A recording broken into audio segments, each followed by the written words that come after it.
হরে কৃষ্ণ কৃষ্ণ। তোমাকে সবসময় বিপদ থেকে রক্ষা করবে।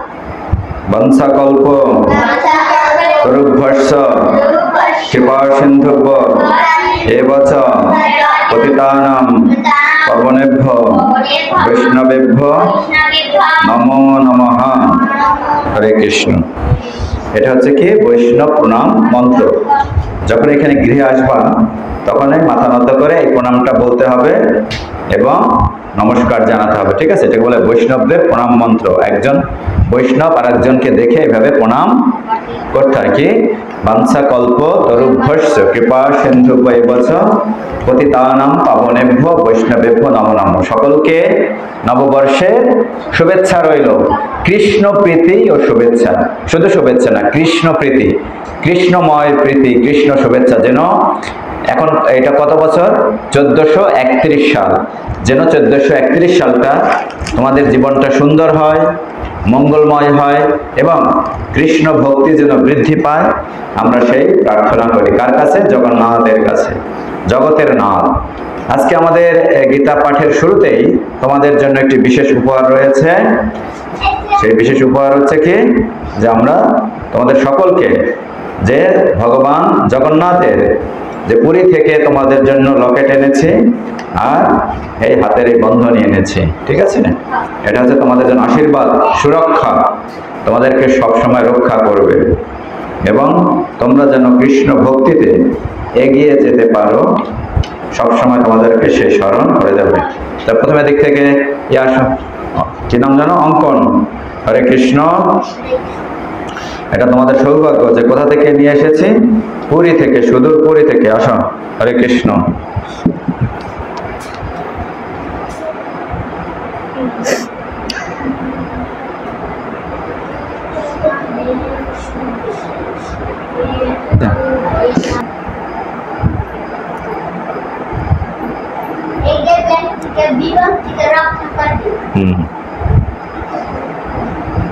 তোমাদের সুরক্ষা কবচ। জয় জগন্নাথ। না আসো।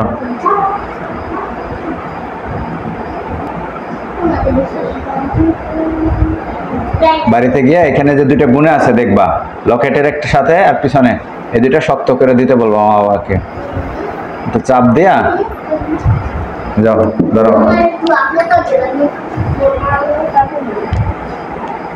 পরে পরে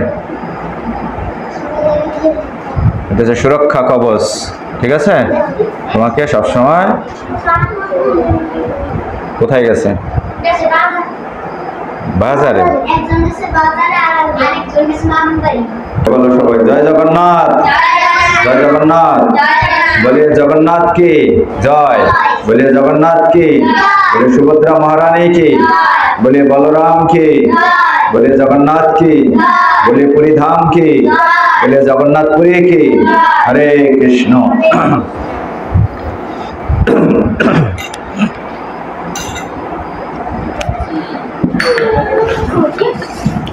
তাহলে আমরা সবাই একটু মঙ্গলাচরণ করি। তোমাদের জন্য মহাপ্রসাদ আছে পুরীর। শোনো, বসো। পুরীর মহাপ্রসাদ আছে, আমাদের ক্লাসের পরে এই প্রসাদ দেব, ঠিক আছে? সবাই শ্লোকটা বের করো। পঞ্চম অধ্যায় গীতার। বসো বসো বসো। সবাই হাত জোর করো, হাত জোর করো, মঙ্গলাচরণ করে নেই। ওম অজ্ঞান তিমিরান্ধস্য জ্ঞানাঞ্জন শলাকায়া চক্ষুর উন্মিলিতং যেন তস্मै শ্রী গুরুবে নমঃ। বংশকল্প তরুভ্যস্য কৃপা সিন্ধুভ্য এব চ পতিতানাং পাবনেভ্যো বৈষ্ণবেভ্যো নমো নমঃ। তারপর নমো মহাপদান্নায় কৃষ্ণ প্রেম প্রদায়তে কৃষ্ণায় কৃষ্ণ চৈতন্য নামনে গৌরতীশে নমঃ। হে কৃষ্ণ করুণা সিন্ধু দীনবন্ধু জগৎপতে গোপেশ গোপিকাকান্ত রাধাকান্ত নমস্তুতে। দেখো তারপর জগন্নাথ বলদেব সুভদ্রা মহারানীর মহামন্ত্র নীলাচল নীলাচল নিবাসায় নিত্যায় পরমাত্মনে বলভদ্র সুভদ্রা হেম জগন্নাথায় তে নমঃ। আবার বলো নীলাচল নিবাসায় নিত্যায় পরমাত্মনে বলভদ্র সুভদ্র ভ্যাম জগন্নাথায় জগন্নাথায় জগন্নাথায় জগন্নাথায় জগন্নাথায় তে নমঃ। আচ্ছা আমি অনুবাদটা পড়ছি, তোমরা শোনো। পরমাত্মা স্বরূপ যারা নিত্যকাল নীলাচলে বাস করেন, মানে পুরীতে বাস করেন, সেই বলদেব সুভদ্রা ও জগন্নাথ দেবকে প্রণতি নিবেদন করি। জয় জগন্নাথ বলদেব সুভদ্রা মহারানী কি জয় জগন্নাথ বলদেব সুভদ্রা মহারানী কি জয় জগন্নাথ বলদেব সুভদ্রা মহারানী কি। হরে কৃষ্ণ। নারায়ণম নমস্কৃত্য নরম চৈব নরোত্তমম দেবীম সরস্বতীম ব্যাসম তত জয়ম উদিরয়ত নষ্টপ্রায়েষু অভদ্রেষু অভদ্রেষু নিত্যম ভগবত সেবায়া। বলো ভগবতী ভগবতী উত্তম শ্লোকে ভক্তির ভবতী নৈষ্ঠিকী। ওম নমো ভগবতে বাসুদেবায় ওম নমো ভগবতে বাসুদেবায়। হরে কৃষ্ণ। আমরা গীতার পঞ্চম অধ্যায়ের শেষ শ্লোকটা আমরা একটু পাঠ করি, এটার আলোচনা করব এবং আজকে আমরা জগন্নাথের একটু কাহিনী শ্রবণ করব। ঠিক আছে, বলো সবাই, হাত জোর করো। ভক্তারম যজ্ঞ তপসাম ভক্তারম যজ্ঞ তপসাম সর্বলোক মহেশ্বরম সুহৃদম সুহৃদম সর্বভূতানাম জ্ঞাতা মাম শান্তিম ঋচ্ছতি। অর্থাৎ এটা হচ্ছে কি আমরা কিভাবে শান্তি লাভ করব, এই সূত্রটা জানতে পারলে গীতার পঞ্চম অধ্যায়ের নাম কি? কর্ম সন্ন্যাস যোগ। গীতার কয়টা অধ্যায় আছে? কয়টা অধ্যায় আছে? 18টা। প্রথম অধ্যায়ের নাম কি বলো? বিষাদ যোগ। প্রথম অধ্যায়ের নাম কি?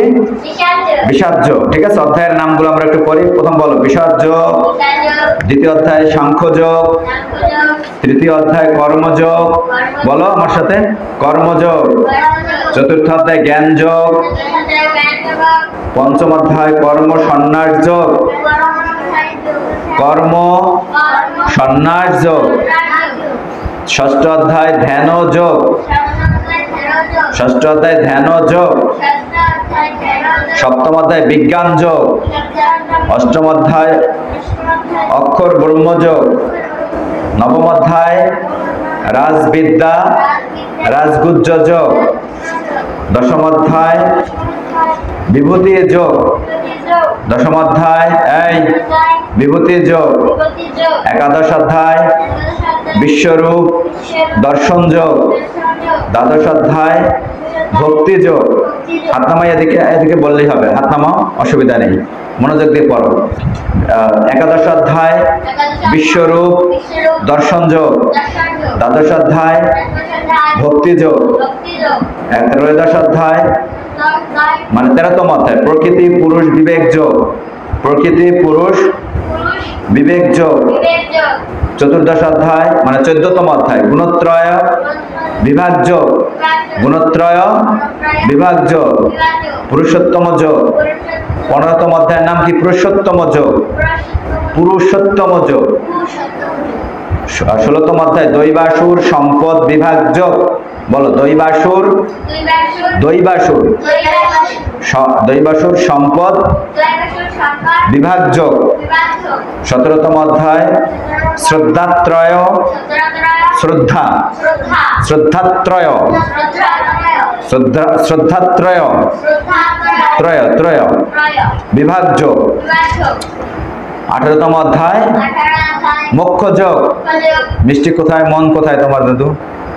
18তম অধ্যায়ের নাম কি? মোক্ষ যোগ। বলো 18তম অধ্যায়ের নাম কি? মোক্ষ যোগ। প্রথম অধ্যায়ের নাম কি? বিষাদ যোগ। তো এই অধ্যায়ের নামগুলো তোমাদের পরবর্তী যখন আসবো আমি জিজ্ঞেস করবো, অধ্যায়ের নামগুলো মুখস্থ করবো, 18টা অধ্যায়ের নাম, ঠিক আছে? আর পঞ্চম অধ্যায়ের শেষ 16টা। তাই প্রথম অধ্যায়ের নাম কি? বিষাদ যোগ। প্রথম অধ্যায়ের নাম বিষাদ যোগ, সাংখ্য যোগ, কর্মযোগ, জ্ঞান যোগ, কর্ম সন্ন্যাস যোগ, ধ্যান যোগ। এখন 6টা অধ্যায় মুখস্থ করি। প্রথম অধ্যায় বিষাদ যোগ, সাংখ্য যোগ, কর্মযোগ, জ্ঞান যোগ, কর্ম সন্ন্যাস যোগ, ধ্যান যোগ। প্রথম অধ্যায় বিষাদ যোগ, সাংখ্য যোগ, কর্মযোগ, জ্ঞান যোগ, কর্ম সন্ন্যাস যোগ, ধ্যান যোগ। আবার বলো বিষাদ যোগ, সাংখ্য যোগ, তারপর কর্মযোগ, কর্মর পর কি? জ্ঞান, জ্ঞান যোগ, কর্ম সন্ন্যাস যোগ, ধ্যান যোগ। আবার বিষাদ যোগ, সাংখ্য যোগ, কর্মযোগ, বিষাদ যোগ, সাংখ্য যোগ, কর্মযোগ, বিষাদ যোগ, সাংখ্য যোগ, কর্মযোগ, বিষাদ যোগ, সাংখ্য যোগ, কর্মযোগ, বিষাদ যোগ, কর্মযোগ, বিষাদ যোগ, সাংখ্য যোগ, কর্মযোগ, জ্ঞান যোগ, কর্ম সন্ন্যাস যোগ, কর্ম সন্ন্যাস যোগ, ধ্যান যোগ। আবার বিষাদ যোগ, সাংখ্য যোগ, বিষাদ যোগ, সাংখ্য যোগ, কর্মযোগ, জ্ঞান যোগ, কর্মযোগ, জ্ঞান যোগ, কর্ম সন্ন্যাস যোগ, ধ্যান যোগ, কর্ম সন্ন্যাস যোগ, ধ্যান যোগ, বিষাদ যোগ, সাংখ্য যোগ, কর্মযোগ, জ্ঞান যোগ, কর্ম সন্ন্যাস যোগ, ধ্যান যোগ, বিষাদ যোগ, সাংখ্য যোগ, কর্মযোগ, জ্ঞান যোগ, কর্ম সন্ন্যাস যোগ, ধ্যান যোগ। এখন বলো তো কে কয়টা পারো? বলো, তুমি বলো, মেধা বলো, এদিকে আসো, পারবা? বিষাদ যোগ বলো, কর্মযোগ না, বিষাদ যোগ, সাংখ্য যোগ, কর্মযোগ, জ্ঞান যোগ, তারপর কর্ম সন্ন্যাস যোগ, ধ্যান যোগ। দেখ আমি আবার বুঝিয়ে বলি, বিষাদ যোগ অর্থাৎ অর্জুনের বিষাদ থেকে, বিষাদ মানে কি?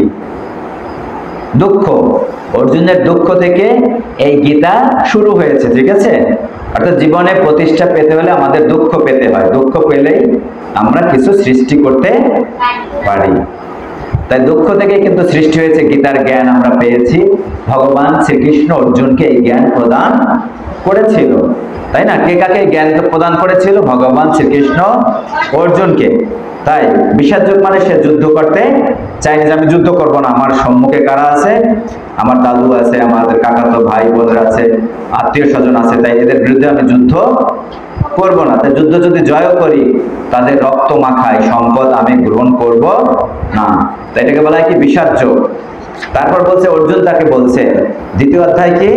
পরমেশ্বর ভগবান শ্রীকৃষ্ণের কাছে তার শিষ্য রূপে অর্জুন আত্মসমর্পণ করলেন। কি রূপে? শিষ্য রূপে। অর্থাৎ অর্জুন হলো কি? শিষ্য। তো অর্জুনের গুরুদেবকে? ভগবান শ্রীকৃষ্ণ। অর্জুনের গুরুকে?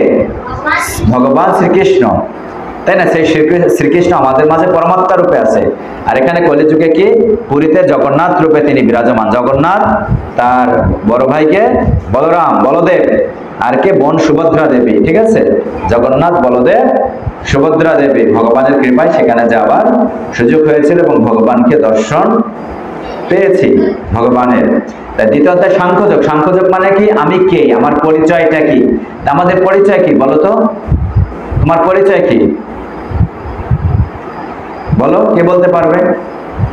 তাহলে গীতা কি শিখিয়েছি তোমাদের? তোমাদের পরিচয় কি? তোমার তো একটা নাম আছে, এটা একটা পরিচয়। বাবা আছে, এটা হচ্ছে দেহের সাথে সম্পর্ক। তোমার নাম কি? অঙ্কন, তাই না? অঙ্কন বিশ্বাস। তোমার বাবার নাম কি? কে? হরিচাঁদ বিশ্বাস। তোমার নাম কি? আপন বিশ্বাস। বাবার নাম কি? আচ্ছা, তোমরা কয় ভাই বোন? বোনের নাম কি? অর্পিতা বিশ্বাস। তাইলে তোমরা 3 ভাই বোন, বাবার নাম হচ্ছে হরিচাঁদ বিশ্বাস। এটা হচ্ছে দেহের সাথে সম্পর্ক আমাদের, ঠিক আছে? কিন্তু আমরা সবাই হচ্ছে ভগবানের দাস। আমরা কি? ভগবানের দাস। আমরা তার সেবা করব, আমরা সেবা করব, এবং আমরা হচ্ছে কি আত্মা, অর্থাৎ পরমাত্মার অংশ, ভগবানের আমরা অংশ। মামই বংশ জীবলোকে, মামৈব বংশ। কার বংশধর আমরা? এখানে দেখো গীতায় বলছে কি মাম এব বংশ, মামৈব বংশ, অর্থাৎ আমার বংশধর তোমরা। কার বংশধর? শ্রীকৃষ্ণের বংশ আমরা, শ্রীকৃষ্ণের অংশ আমরা। আত্মা, আমরা কি আত্মা? আমাদের পরিচয় কি? আমি কি আত্মা, বা আমি ভগবান শ্রীকৃষ্ণের দাস, এটাই আমার পরিচয়। আমি কে? ভগবান শ্রীকৃষ্ণের দাস। আমি আত্মা, দাস। শুধু আমার কি একটা জামা দিয়েছে, একটা কেউ জামাটা কি, কেউ জামাটা হচ্ছে পুরুষের জামা, আর কাউর কি নারী শরীর দিয়েছে। কাউর দিয়েছে পুরুষের শরীর, কাউর দিয়েছে নারীর শরীর। অর্থাৎ আমি পড়েছি ফতুয়া। কি হাসতেছো কেন? হাসির কি হলো? আমি পড়েছি ফতুয়া, তুমি পড়েছো গেঞ্জি। একইভাবে আমি আত্মা, আমাকে একটা শরীর দিয়েছে, সেই শরীরটা কি মানুষের শরীর। সেই মানুষের শরীরটা কি, কাউটা হচ্ছে পুরুষের শরীর, কাউটা নারীর শরীর, তাই না? কিন্তু আমরা সবাই কি একটাই পরিচয়, আমরা হচ্ছে আত্মা, ভগবানের দাস। আমাদের পরিচয় কি? ভগবানের দাস। সুতরাং আমরা তার সেবা পূজা করব, ঠিক আছে? তোমরা সবাই স্কুলে গিয়েছিলে এই কয়দিন, না ছুটি ছিল? আচ্ছা, ছুটির পরে স্কুলে যাবে, ঠিকমতো পড়াশোনা করবা। কারণ এই যে পারমার্থিক জ্ঞান, গীতার জ্ঞান তোমাদের প্রয়োজন রয়েছে। একইভাবে কিসের জ্ঞান লাগবে? আমাদের যে জনজাগতিক জ্ঞান, স্কুল কলেজের যে জ্ঞান, সেই জ্ঞানও লাগবে। মিষ্টি দেখো তো এটা রেকর্ড হয় কিনা, বুঝতে পারো? হচ্ছে? আচ্ছা, তাহলে আমরা তোমাদের শোনো হোমওয়ার্কে যে তোমরা গীতার 18টা অধ্যায় মুখস্থ করবে। আমি আসতে দেরি হবে, তাই 6টা অধ্যায় তো প্রায় হয়ে গেছে। প্রথম কি? বিষাদ যোগ, তারপর সাংখ্য যোগ, তারপর হচ্ছে কর্মযোগ, অর্থাৎ কর্মযোগ। যোগ মানে কি? যুক্ত করা। কি যুক্ত করব? আমার কর্মের সাথে ভগবানকে যুক্ত করব। যেমন তোমরা তুলসী মহারানীকে প্রদক্ষিণ করছো, তাহলে ভগবান সন্তুষ্ট হয়েছে। এটা তো একটা কাজ, কর্ম করা না? তো তুলসী গাছে জল দিয়েছো, তার মানে কি এটা কর্ম করেছো না? এই কর্ম, এটাকে বলে কর্মযোগ। তোমার কর্মের সাথে ভগবানকে যুক্ত করতে হবে, ঠিক আছে? এটাকে বলে কর্মযোগ। তারপর হচ্ছে কি? জ্ঞান যোগ, অর্থাৎ জ্ঞানের সাথে তোমার কর্ম করতে হবে। জ্ঞানের সাথে যে কর্মের সাহায্যে কর্ম করলে আমাদের কর্ম বন্ধনে আবদ্ধ হতে হবে না। এদিকে আপন, এদিকে খেয়াল করো। যে কর্ম করলে কর্ম বন্ধনে আবদ্ধ মানে কি? অর্থাৎ পুনরায় আর জন্মগ্রহণ করতে হবে না। সেটাকে বলা হয় কি? যে কর্মবন্ধন থেকে আমরা আবদ্ধ হব না, ঠিক আছে? পুনরায় আর কোনো শরীর লাভ করব না। তাই কর্মযোগ কি? জ্ঞানের সাহায্যে কাজ করতে হবে আমাদের, অর্থাৎ আমাদের হৃদয়ের অজ্ঞানতা দূর করে। আমরা যে ভগবানের দাস, এটা আমাদের বুঝতে হবে। আমরা ভগবানের দাস, সেটা বুঝে আমাদের কাজ করতে হবে। তারপর থেকে কর্ম সন্ন্যাস। বহির্বিচারে সমস্ত কর্তব্য কর্ম সাধন করলেও সেগুলির কর্মফল পরিত্যাগ করার মাধ্যমে জ্ঞানবান ব্যক্তি পারমার্থিক জ্ঞান তথ্যের অগ্নির দ্বারা পরিশুদ্ধ হয়। শান্তি, নিরাসক্তি, সহনশীলতা, অর্থাৎ আমরা শান্তির সাথে, এই যে হরিনাম কালে কি হয়? শান্তি লাভ করছো, তাই না? তোমরা এখানে এসে হরিনাম করেছো, তুলসী মহারানীর সেবা করেছো, তাই এটা কি আনন্দ না? অর্থাৎ ভক্তরা কি সবসময় আনন্দের থাকে? ভক্তরা সবসময় কি থাকে? আনন্দে থাকে। নিরাসক্তি, তাদের কোনো আসক্তি থাকে না কোনো কিছুর প্রতি। তারা কি চায়? শুধু ভক্তি চায়। এই জীবনে ভক্তি এবং ভক্ত, ভগবান, এগুলো লাভ করা খুব কঠিন কাজ। ভক্তি, ভক্ত, ভগবান, আর কি সাধুসঙ্গ, এগুলো লাভ করা খুব ভাগ্যের ব্যাপার। তাই আমাদের ভাগ্য হয়েছে, তাই আমরা এই সাধুসঙ্গে বসে ভক্তদের সাথে আমরা কি কথা বলছি, ভগবানের কথা শ্রবণ করছি। আর একটা কি? ধ্যান যোগ, অর্থাৎ ধ্যান যোগ কি? অর্থাৎ এখানে অষ্টাঙ্গ যোগের কথা বলছে, বিভিন্ন ধরনের যোগ সাধনার কথা বলছে। পরে বলছে কি? এগুলো বাদ দিয়ে শুধুমাত্র ভগবানের সেবা করো, হরিনাম করো। একমাত্র কি? হরিনাম করলেই আমাকে লাভ করো। তাই আমরা সবার উদ্দেশ্যে হরিনাম করে বলো, হরে কৃষ্ণ কৃষ্ণ কৃষ্ণ হরে হরে, হরে রাম রাম রাম হরে হরে। তাই আমরা এখন একটু এই জগন্নাথের একটু কাহিনী আমরা করব, ঠিক আছে? জগন্নাথ দেব এই যে পুরীতে কিভাবে আবির্ভূত হয়েছিল। দেখো, সত্যযুগের কথা একটা কাহিনী শ্রবণ করো এদিকে সবাই।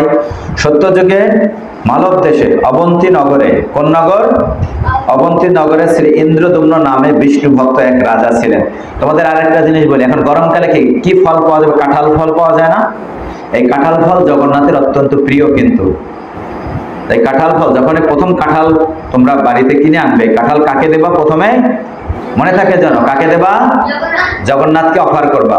তুলসী পত্র দিয়ে সেটা ভগবান জগন্নাথকে দেবে। জগন্নাথ, বলদেব এবং সুভদ্রা মহারানীকে সেই ফল, কাঁঠাল ফল প্রথম দেবে, আগে নিজেরা খাবা না। মনে থাকবে? ভগবানের কাঁঠাল ফল অত্যন্ত প্রিয়, ঠিক আছে? তো ইন্দ্রদুম্ন রাজা কি ছিল? বিষ্ণু ভক্ত ছিল। ব্রহ্মাজির বংশ পরম্পরায় তিনি ছিলেন 25তম রাজা ছিলেন ইন্দ্রদুম্ন রাজা। কোন যুগের কথা? সত্য যুগে। তিনি ভগবানের দর্শন লাভ করার জন্য অত্যন্ত ব্যাকুল ছিলেন। একদিন কি হলো, এক তীর্থযাত্রী বৈষ্ণব ভগবান শ্রী নীলমাধবের কথা রাজাকে শোনালেন। অর্থাৎ এক তীর্থযাত্রী রাজাকে কার কথা শোনালেন? নীলমাধবের কথা শোনালেন। এই নীলমাধবই কে? ভগবান। বুঝতে পেরেছে? নীলমাধবকে ভগবান শ্রীকৃষ্ণ। তিনি বললেন, শ্রী পুরুষোত্তম ক্ষেত্র নামে এক মহিমাময় তীর্থ আছে। সেই পুরুষোত্তম ক্ষেত্রের সকল মহিমা নীলগিরি পর্বতকে ঘিরে। পর্বতটি ঘন জঙ্গলে ঘেরা। পর্বতটি কিসে ঘেরা? জঙ্গলে ঘেরা। সেখানে ভগবান শ্রী নীলমাধব নামে পূজিত হয়। অর্থাৎ সত্যযুগে কি নামে পূজিত হতো? নীলমাধব নামে পূজিত হতো।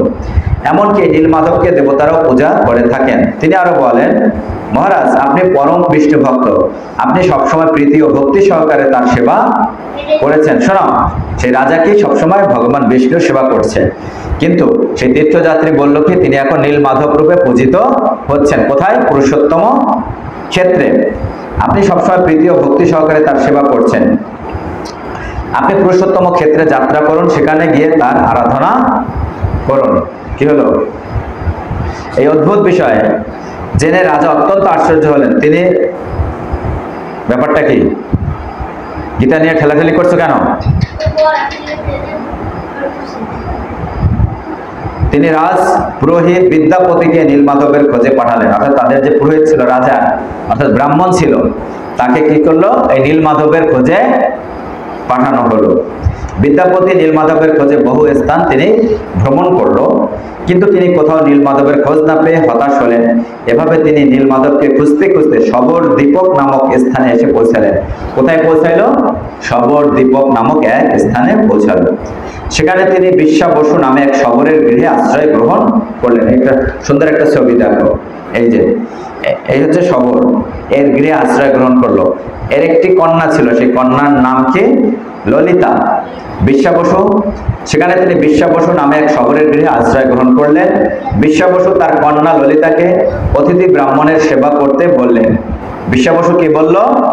সেই অতিথিকে সেবা করতে, অর্থাৎ ওই রাজার ব্রাহ্মণকে, পুরোহিতকে যেন সেবা যত্ন করে। কিছুদিন পর বিশ্বা বসুর বিশেষ অনুরোধে তার কন্যাকে বিদ্যাপতি বিবাহ করলেন। তো কি করলো?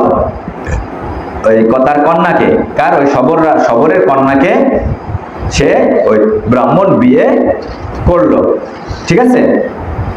বিদ্যাপতি খেয়াল করলেন বিশ্বা বসু কি করে? প্রত্যেক রাতে বাইরে চলে যায়, আর পরদিন দুপুরবেলা ঘরে ফিরে আসে। মনোযোগ দিয়ে শোনো, অত্যন্ত সুন্দর কথা। তখন তার শরীর থেকে, অর্থাৎ ওই যে নীলমাধবের পূজা করত, তার শরীর থেকে কর্পূর, কস্তুরী, চন্দনের সুগন্ধ পাওয়া যেত। বিদ্যাপতি তার স্ত্রী ললিতার কাছে এই বিষয়ে জানতে চাইলেন যে তোমার বাবার কোথায় যায়, তার গা থেকে এত সুন্দর গন্ধ কেন আসে? ললিতা বলল, আমার পিতা বিশেষ একটি কাজে প্রত্যেক রাতে বাইরে যায়, কিন্তু তিনি এই বিষয়ে কাউকে কিছু বলতে নিষেধ করেছেন, কাউকে যেন কিছু বলা না হয়। বিদ্যাপতি তা জানার জন্য ললিতাকে বারবার অনুরোধ করতে লাগলেন। তখন ললিতা পিতার আদেশ অমান্য করে তাকে নীলমাধবের কথা জানালো। অর্থাৎ ললিতা, পুরোহিতের স্ত্রী, এখন ললিতা তখন তার স্বামীকে, ওই ব্রাহ্মণকে সেই কথা জানালো, নীলমাধবের কথা জানালো। বিদ্যাপতি তা জানার জন্য ললিতাকে বারবার অনুরোধ করলেন। তখন ললিতা পিতার আদেশ অমান্য করে নীলমাধবের কথা বলল। সে বলল, পিতা নীলগিরি পর্বতে। কোথায় যায়? তার পিতা কোথায় যায়? নীলগিরি পর্বতে প্রত্যেক রাতে নীলমাধবের পূজা করতে যান। সেখানে অনেক উপচার দিয়ে ভগবানের সেবা করেন, তাই তার শরীর থেকে এমন সুগন্ধ আসে। বুঝতে পেরেছ? এতদিন পর বিদ্যাপতি নীলমাধবের খোঁজ পেয়ে খুবই আনন্দিত হলেন। তিনি নীলমাধবের দর্শন লাভের জন্য অত্যন্ত ব্যাকুল হয়ে উঠলেন, কিন্তু কিছুতেই বিশ্বা বসু তাকে নিয়ে যেতে রাজি হচ্ছিলেন না, অর্থাৎ তার শ্বশুর মশাই তাকে নিয়ে যেতে রাজি হচ্ছিলেন না। অবশেষে একদিন কন্যার কাতর অনুরোধে, তার কন্যা অর্থাৎ ওই যে পূজা করতে যেত তার কন্যাকেই তো সে বিয়ে করছে, তার অনুরোধে সে রাজি হলো। তবে শর্ত হলো বিদ্যাপতির চোখ বেঁধে দেবে, ওই ব্রাহ্মণের চোখ বেঁধে দেবে। ঠিক আছে, ব্রাহ্মণের চোখ বেঁধে দেবে। তখন বিদ্যাপতি কিছুটা চিন্তিত হয়ে বললেন, কারণ তিনি যদি সঠিক পথ না চেনেন তাহলে কিভাবে মহারাজকে অর্থাৎ ওই রাজার কাছে কিভাবে তিনি নীলমাধবের কথা বলবেন। তখন বিশ্বা বসু তার চোখ খুলে দিলেন। বিদ্যাপতি নীলমাধবের অপূর্ব রূপ দর্শন করলেন। তিনি আনন্দে, ললিতা কি করলো? তার স্ত্রী কৌশলে তার স্বামীর কাছে কিছু সরিষা দিয়ে দিল। সরিষা যেখানে ফেলা হয় তাহলে কি হয়? সেখানে কিছুদিন পর কি হবে? সরিষা গাছ হবে, তাই না? বিদ্যাপতি পথে সেগুলো ফেলতে ফেলতে নীলমাধবের কাছে পৌঁছালো এবং তখন বিশ্বা বসু তার চোখ খুলে দিল। তাকে তো চোখ বেঁধে নিয়ে গেছিল ওই ব্রাহ্মণকে। বিদ্যাপতি নীলমাধবের অপূর্ব রূপ দর্শন করলেন। তিনি আনন্দে নৃত্য করতে এবং স্তব করতে লাগলেন নীলমাধবের। এই নীলমাধবকে শ্রীকৃষ্ণ বা শ্রী বিষ্ণু। বিশ্বা বসু বনফুল এবং কন্দমূল দিয়ে শ্রী নীলমাধবের পূজা আরম্ভ করলেন। অতি শীঘ্র বিদ্যাপতি ইন্দ্রদুম্ন মহারাজের কাছে ফিরে এলেন। কি করলো সে? মহারাজের কাছে ফিরে এলো ওই ব্রাহ্মণ। অর্থাৎ মহারাজ পাঠিয়েছিল না? কিসের জন্য পাঠিয়েছিল? নীলমাধবের খোঁজে। নীলমাধবের খোঁজ পেল, তাই না? তিনি রাজাকে ঠিকমতো বসো নীলমাধবের খোঁজ দিলেন। রাজা অনেক লোকজন নিয়ে নীলমাধবকে আনার জন্য রওনা হলেন। বিদ্যাপতি যেখান থেকে সরিষা ফেলছিল, এখন সরিষা গাছ জ্বালিয়েছে। চারাগুলো তাদের পথ চিনতে সাহায্য করলো, কিন্তু সেখানে গিয়ে রাজা নীলমাধবকে দেখতে পেলেন না। আর নীলমাধবে পেল না, নীলমাধব এখান থেকে উধাও হয়ে গেল। রাজা ভেবেছিলেন যে কি, যে বিশ্বা বসু হয়তো নীলমাধবকে লুকিয়ে রেখেছে, তাই রেগে তিনি বিশ্বা বসুকে বন্দী করলেন, অর্থাৎ যে নীলমাধবের পূজা করতো তাকে বন্দী করলো।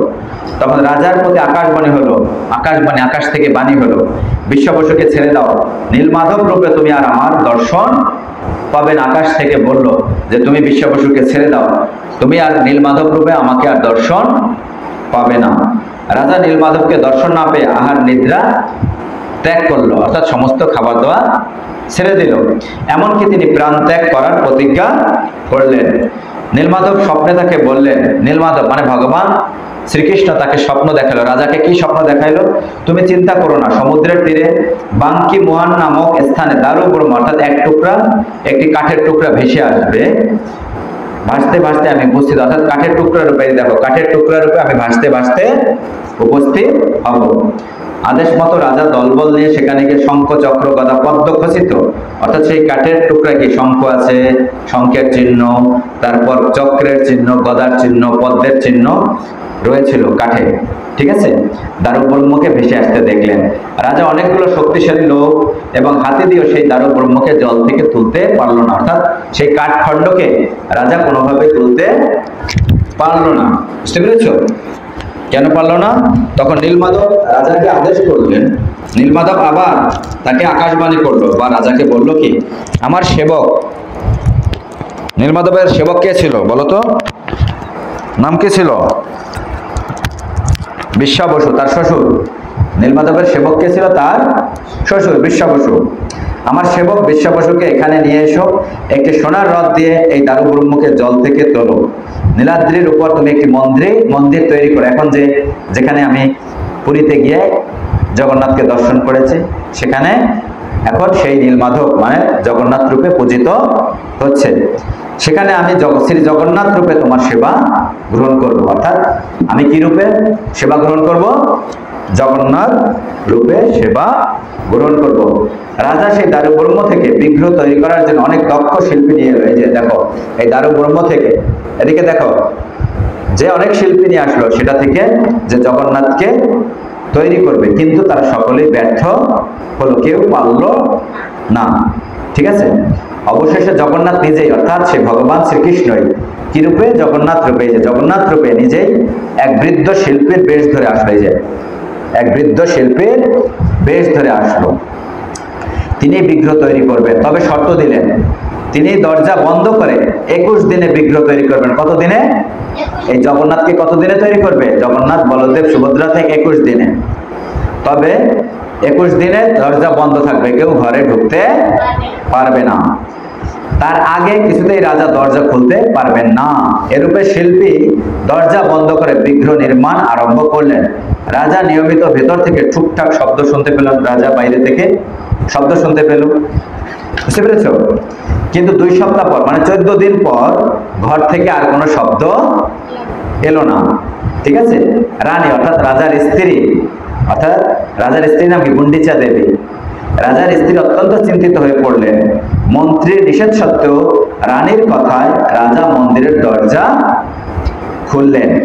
তাই না? শর্ত ছিল কি? দরজা খোলা যাবে না, কিন্তু তার স্ত্রীর অনুরোধে দরজা খুললেন। কিন্তু সেখানে বৃদ্ধ শিল্পীকে দেখতে পেলেন না, শুধু দেখলেন 3টি অসম্পূর্ণ বিগ্রহ। এই 3টি সেই বিগ্রহ দেখলেন, অসম্পূর্ণ। বুঝতে পেরেছ? এই বিগ্রহকে রাজা নিজেই, অর্থাৎ জগন্নাথ নিজেই এই বিগ্রহ তৈরি করেছে। তাই জয় জগন্নাথ কি, বলিয়ে জগন্নাথ কি, বলিয়ে সুভদ্রা মহারানী কি, বলিয়ে সুভদ্রা মহারানী কি, বলিয়ে বলরাম কি, বলিয়ে জয় জয় জগন্নাথ বলদেব সুভদ্রা মহারানী কি, জয় জগন্নাথ বলদেব সুভদ্রা মহারানী কি।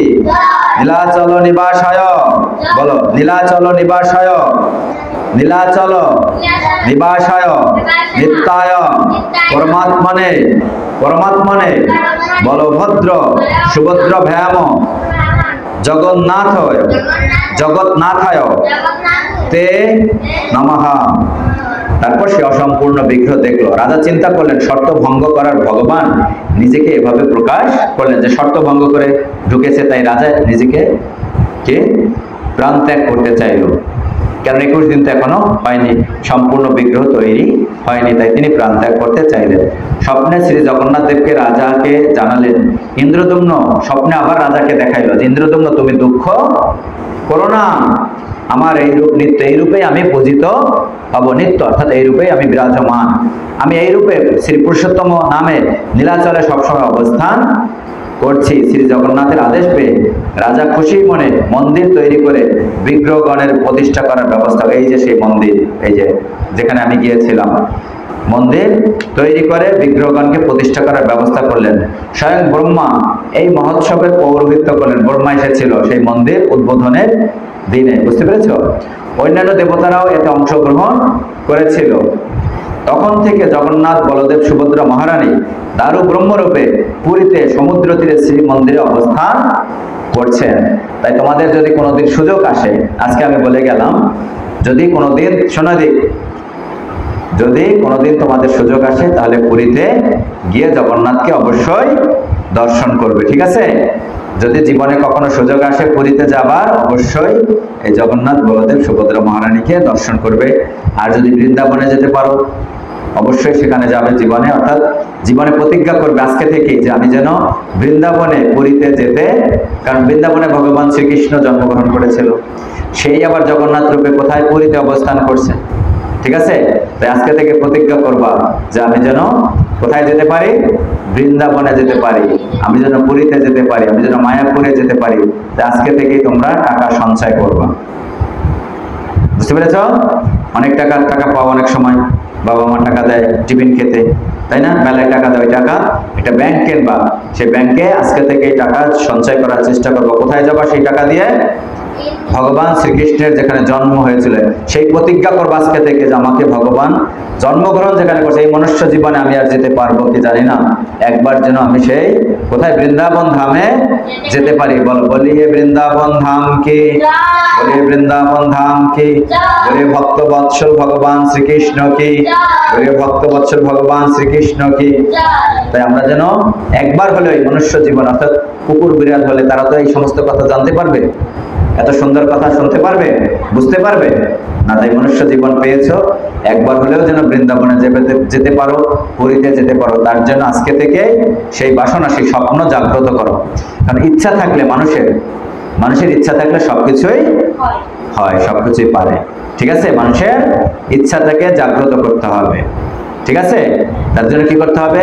এই সামনে মেলা আছে না, মেলায় টাকা পাবো, মেলায় যেতে তো অন্তত 1 টাকা করে সঞ্চয় করবো, 5 টাকা বা 10 টাকা করে সঞ্চয় করবো। ঠিক আছে, একটা ব্যাংক কিনবা। এই মেলায় কি কিনবা সবাই? ব্যাংক। সেই ব্যাংকটা কিসের উদ্দেশ্যে ব্যবহার করবা?